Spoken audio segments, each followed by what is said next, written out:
নমস্কাৰ স্বাগতম জনাইছোঁ কেৰিয়াৰ হাই ভিডিঅ' চেনেললৈ মই ৰঘুল আমিন চ' বন্ধুক লৈ আহিছোঁ নতুন এটা নটিফিকেশ্যন যিটো নটিফিকেশ্যন জাৰি কৰিছে আজমল আইএছ একাডেমীৰ পৰা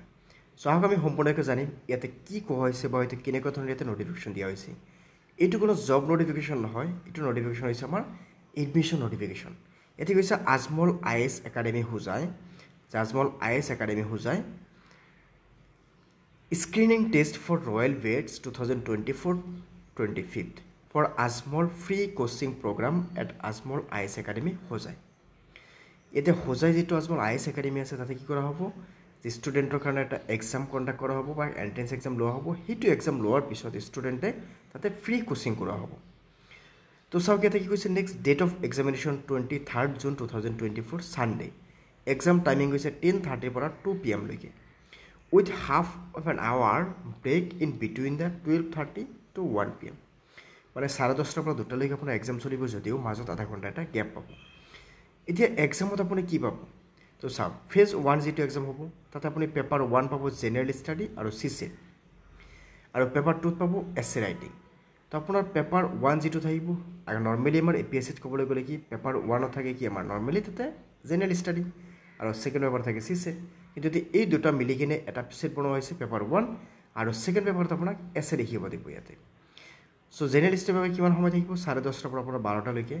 আৰু সিসেটৰ বাবে কিমান থাকিব আপোনাৰ আপোনাৰ এসএ ৰাইটিংৰ বাবে কিমান থাকিব এটাৰ পৰা আপুনি 2টা লৈকে তাৰ মানে 1 ঘণ্টা আৰু ইফালে কিমান থাকিব 1.5 ঘণ্টা তো এতিয়া চাব কি কৈছে date of phase 1 result 27 June 2024 phase 1 ৰ ৰিজাল্ট কিমান আহিব 27 জুনত আহিব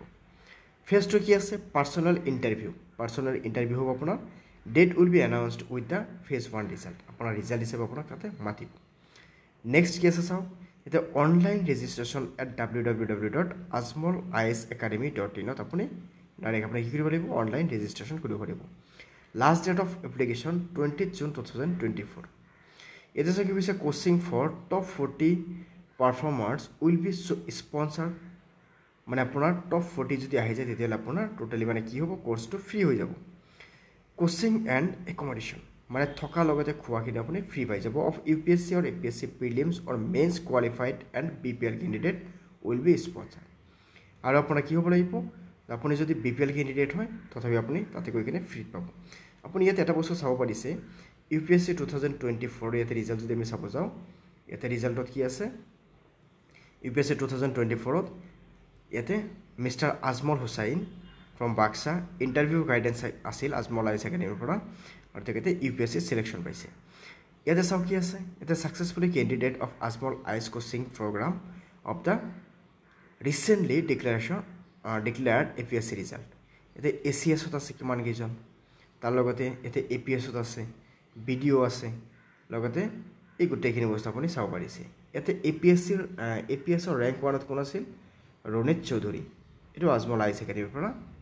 প্ৰিপাৰেশ্যন লয় ষ্টুডেণ্ট সো আপুনি যদি ফ্ৰী তেতিয়াহ'লে পাব বিচাৰে তেতিয়াহ'লে নিশ্চয় এপ্লাই কৰিব লাগিব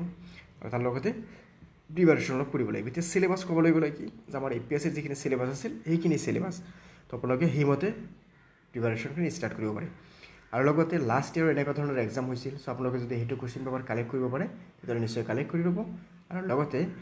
এইখিনি বস্তু প্ৰিপাৰেশ্যন ষ্টাৰ্ট কৰিব ওকে সো এইখিনি আছিল আজিৰ ভিডিঅ'ত সো আমি আকৌ লগ পাম পৰৱৰ্তী ভিডিঅ'ত ধন্যবাদ